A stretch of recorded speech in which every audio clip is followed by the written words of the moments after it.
Assalamualaikum warahmatullahi wabarakatuh. Hajime minasang, watashi no namae wa Muhammad Rizky Musyafa desu. Watashi ju nensei desu.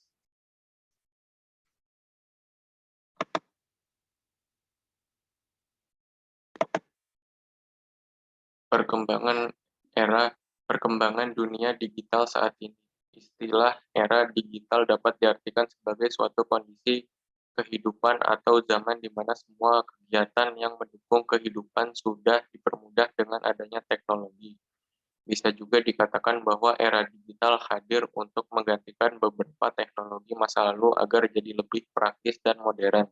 Perkembangan era digital ini merupakan suatu perkembangan yang terjadi pada masyarakat di kehidupan baru dengan adanya jaringan internet, perangkat digital, aplikasi atau platform digital, media sosial sehingga memudahkan segala aktivitas dan pekerjaan di berbagai bidang dalam kehidupan sehari-hari. Perkembangan dunia teknologi saat ini pun semakin pesat ke arah serba digital. Era digital ini telah membuat manusia memasuki gaya hidup baru yang tidak bisa dilepaskan dari perangkat yang serba elektronik. Teknologi menjadi alat yang membantu kebutuhan manusia dengan teknologi apapun dapat dilakukan dengan lebih mudah. Pentingnya pentingnya peran teknologi mulai membawa peradaban memas- memasuki ke era digital. Sistem informasi saat ini telah berkembang seiring dengan perkembangan teknologi yang begitu cepat. Terbukti sangat berperan penting dalam berbagai kegiatan perekonomian serta strategi penyelenggaraan pembangunan dalam berbagai bidang. Keberadaan sistem informasi tersebut juga mampu mendukung kinerja, peningkatan efisiensi, efektivitas, dan juga produktivitas suatu organisasi maupun perusahaan. Di Indonesia sendiri sudah banyak sekali perusahaan yang memanfaatkan teknologi dalam bisnisnya. Mereka menawarkan aplikasi yang dapat digunakan untuk mempermudah masyarakat dalam memenuhi kebutuhan sehari-harinya. Perusahaan-perusahaan tersebut selain mempermudah kebutuhan sehari-hari, masyarakat juga membuka lapangan pekerjaan bagi masyarakat Indonesia. Two influential Muslim figures in the digital world. First, Al-Khawarizmi. Al-Khawarizmi was born on 90 was born on 780 Masehi at Khwarezmia and died on 80 800 800 850 Masehi at Baghdad, Iraq. Al-Khawarizmi has been known by the wider community thanks to his great findings, namely the science of algorithms. Algorithms play an important role as a technology gate opener, especially in the computer field. Second, Al-Jazari. Al-Jazari was born on 11 and 36 at Upper Mesopotamia and died on 12 and 06 at Cizre, Turkey. The basic concept of a robot was first expressed by a Muslim scientist named Ibnu Ismail al-Jazari. Because of his prowess, he was dubbed the father of robots. Al-Jazari robot can move with the help of hydropower or hydraulic. An example of his robotic creation is a robotic music player which is used to entertain guests of the Turkish Sultanate at a banquet.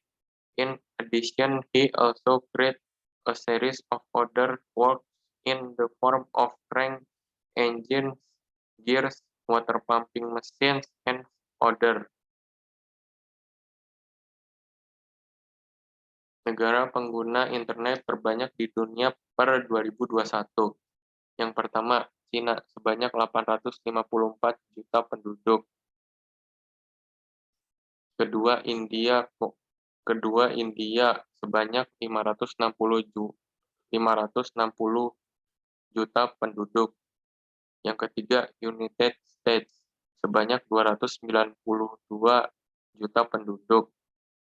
Kemudian Indonesia sebanyak 171 juta penduduk.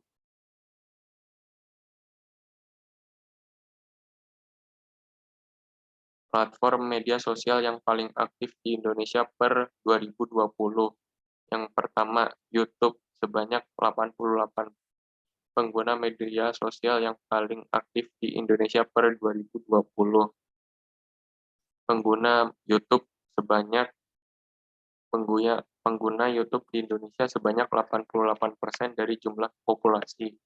Pengguna WhatsApp di Indonesia sebanyak 84% dari jumlah populasi. Pengguna Facebook di Indonesia sebanyak 82% dari jumlah populasi. Pengguna Instagram di Indonesia sebanyak 79% dari jumlah populasi. Koperasi di masa digital. Koperasi memiliki peran strategis untuk mengembangkan potensi serta kemampuan ekonomi anggota dan UMKM di sekitarnya. Melalui koperasi, UMKM dapat memperoleh akses untuk modal usaha serta kesempatan untuk mengikuti pelatihan pengembangan usaha. Oke, oleh karena itu agar dapat terus mengoptimalkan peran strategis ini, koperasi dituntut untuk beradaptasi dengan perkembangan zaman, salah satunya melalui transformasi digital. Sudah saatnya koperasi mampu beradaptasi dengan perubahan lingkungan dan melakukan transformasi digital. Saudara-saudaranya harus mengubah citra koperasi menjadi modern baik dalam pengelolaan usaha, pelayanan anggota, serta akses pembiayaan. Tegas Wapres Kiai Haji Ma'ruf Amin pada acara peresmian Koperasi Modern UMKM Tangguh dan Pariwisata Bangkit secara virtual di kediaman resmi Wakil Presiden di Jalan Diponegoro nomor 2, Jakarta, Sabtu 2 Oktober 2021.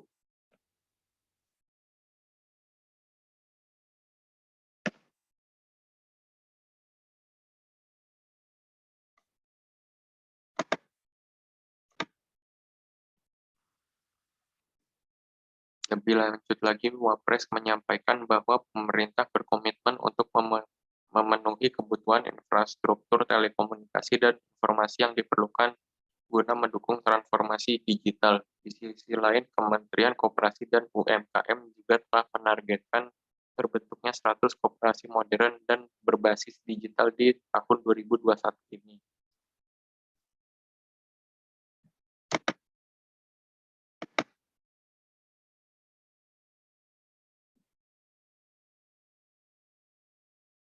Untuk itu, Wapres mengapresiasi diadakannya pencanangan koperasi modern UMKM Tangguh dan Pariwisata Bangkit guna mendukung upaya pemulihan ekonomi nasional. Ia pun berharap agar kegiatan ini dan dukungan yang diberikan oleh pemerintah dapat membangkitkan semangat koperasi di seluruh Indonesia untuk melakukan transformasi modern. Konsep akad jual beli yang digunakan dalam dunia bisnis digital. Pengertian e-commerce. E-commerce secara umum dapat diartikan sebagai transaksi jual beli secara elektronik melalui media internet. Selain itu, e-commerce juga dapat diartikan sebagai suatu proses berbisnis dengan memakai teknologi elektronik yang menghubungkan antara perusahaan, konsumen, dan masyarakat dalam bentuk transaksi elektronik dan pertukaran atau penjualan barang, servis, dan informasi secara elektronik. Potret potret e-commerce dalam kajian fikih. Skema atau alur yang biasa terjadi dalam jual beli online di lapak e-commerce sama halnya dengan jual beli secara langsung non-online. Contohnya sebagai berikut. Si A, provider atau perusahaan menyediakan lapak atau warung untuk dijadikan tempat penjualan barang dagangan. Si B, supplier atau produsen atau pemilik barang menaruh barang dagangannya di lapak atau warung milik si A. Si C adalah customer atau pembeli yang membeli barang milik si B di tempat si A. Dari ilustrasi sederhana ini kita bisa lihat bahwa skema yang terjadi adalah skema jual beli antara si pemilik produk dengan si pembeli, sehingga si pemilik produk mendapatkan margin atas jasa jualnya dan ijaroh atau sewa jasa pemasaran di mana pemilik lapak mendapatkan ujroh atau fee baik secara nominal atau prosentase. Akad-akad dalam e-commerce. Dari aspek akad setidaknya ada dua akad yang terdapat dalam e-commerce. Akad jual beli tidak tunai atau al-bai'u al-mu'ajjal yang terjadi antara pemilik produk dengan pembeli di mana barang dikirim tunai sementara harga tidak tunai. Karena ketentuan dalam e-commerce bahwa uang yang ditransfer oleh pembeli baru bisa diterima oleh penjual setelah barang tersebut diterima oleh pembeli. Yang kedua, akad ijaroh atau jual manfaat atau sewa manfaat atau sewa jasa pemasaran, di mana pemilik lapak berhak mendapatkan ujroh atau fee dari pemilik produk atas penjualan barang dan ujroh atau fee tersebut boleh dilakukan dengan nominal atau prosentase sesuai kesepakatan di awal.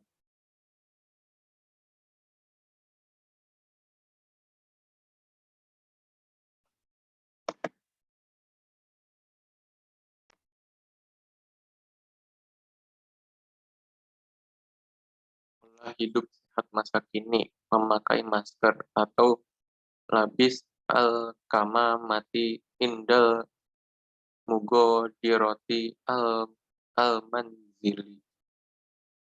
Yang kedua, menjaga jarak. Habis al-masafati. Ketiga, mencuci tangan. Goslu al-idai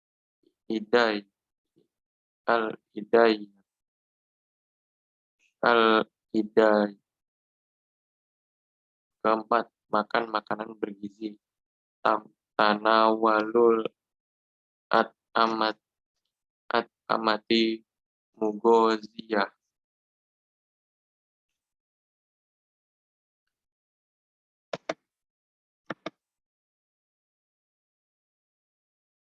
Adab dalam penggunaan digital.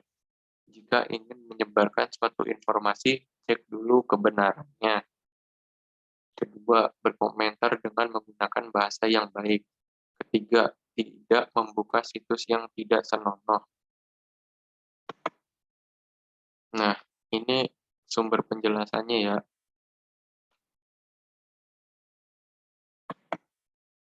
Kemudian ini sumber gambarnya. Sekian presentasi ini. Wassalamualaikum warahmatullahi wabarakatuh.